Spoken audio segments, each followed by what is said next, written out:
And today marks 2 years since the Hamas terror attack on Israel, setting off a war between Israel and Hamas. And since that day, of course, dozens of Israeli hostages who were taken have not been returned home, and tens of thousands of Palestinians have been killed across that region.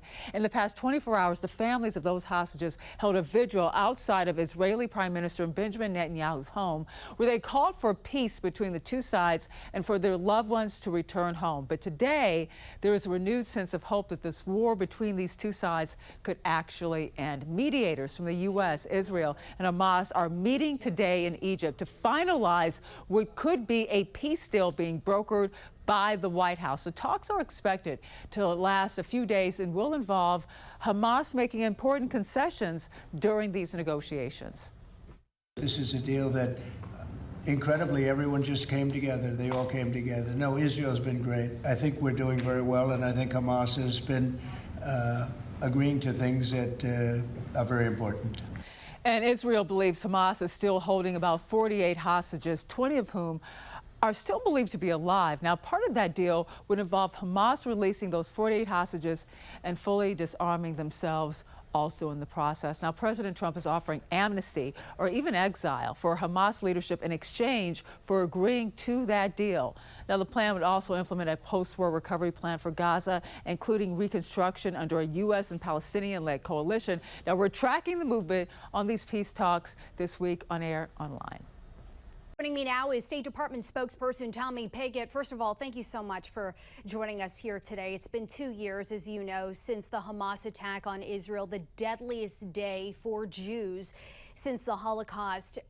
Very painful on this somber anniversary. We also know there are ongoing negotiations in Egypt for peace, and everything that I've read, it appears that there may have at least initially been some progress with Hamas. What's the latest on that front? Well, of course, this being 2 years since October 7th, it's a reminder that we stand with Israel, that we stand with Israel's right to defend itself.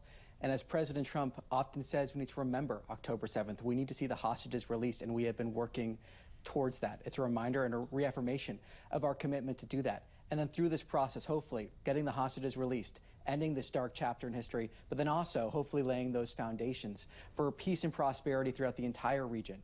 As President Trump said in the Oval Office just a few hours ago, talking about the fact that in some way or another conflict like this has been going on for hundreds of years, if not thousands of years.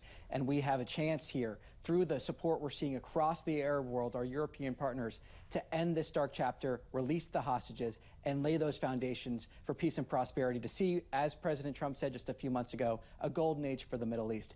That's what we're working towards here. And, you know, as it's been stated, this is a very complex process with these ongoing negotiations. We've been here before.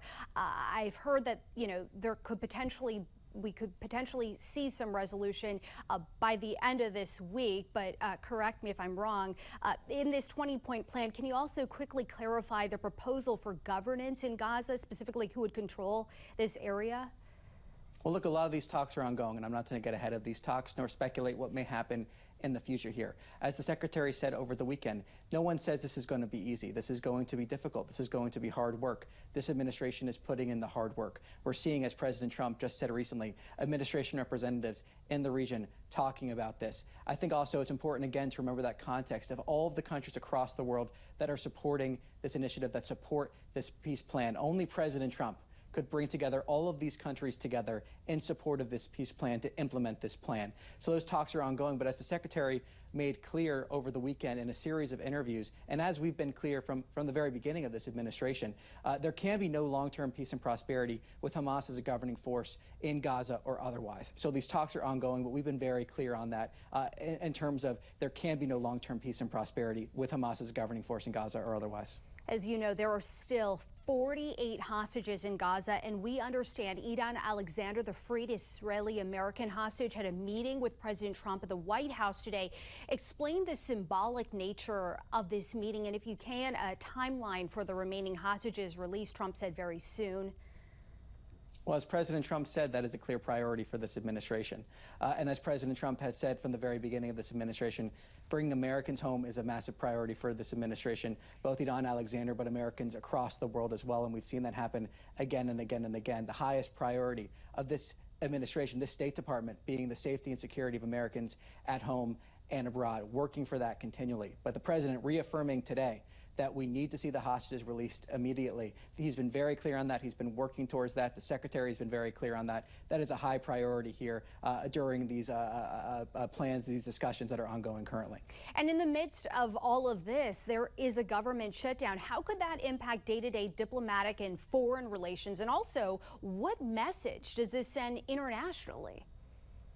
Well, I think ultimately what it's showing is, of course, we're continuing here at the State Department the critical missions that we possibly can. Protecting the national security of the United States, continuing those critical missions such as passport services, consular services. So if you're overseas and you're in trouble, please contact the embassy. Please contact the local consulate. They will be able to assist you, hopefully, in those efforts. So those remain open, those critical missions. But to be honest with this, there are less people working here at the State Department now than there were during when the government was open. And that's having an effect on our foreign policy. We are seeing the fact that we're missing proactive opportunities in order to push our foreign policy forward because of the shutdown. And what that means is a lot of these issues we're seeing in the news from day in and day out are often the result of hard work happening at the State Department for many months, and we're missing a lot of those proactive opportunities because some critics of this administration voted to shut down the government. And make no mistake on this, President Trump wants the government to open. He wants the continuing resolution to pass. He does not want this government to be shut down, but critics in Congress are instead insisting on shutting down the government. Well, speaking of diplomatic relations, the Trump administration, as you know, has ramped up deadly attacks on alleged drug boats off the coast of Venezuela. Trump reportedly called off diplomatic outreach to Venezuela. The U.S. is already now in a non-international armed conflict with drug cartels. Can you shed some light on that? Is de-escalation feasible?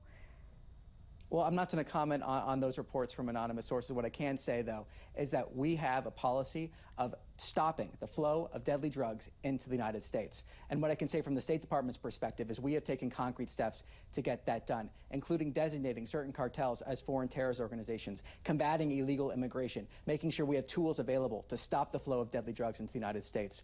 One of the largest causes of death of Americans aged 18 to 45 are overdoses, fueled largely by fentanyl overdoses. So we are committed to stopping the flow of deadly drugs into this country, and the president has made that clear. State Department spokesperson Tommy Pigott, we know how busy you are. Thank you for making time for us here on the National News Desk. We appreciate it. Thanks for having me on.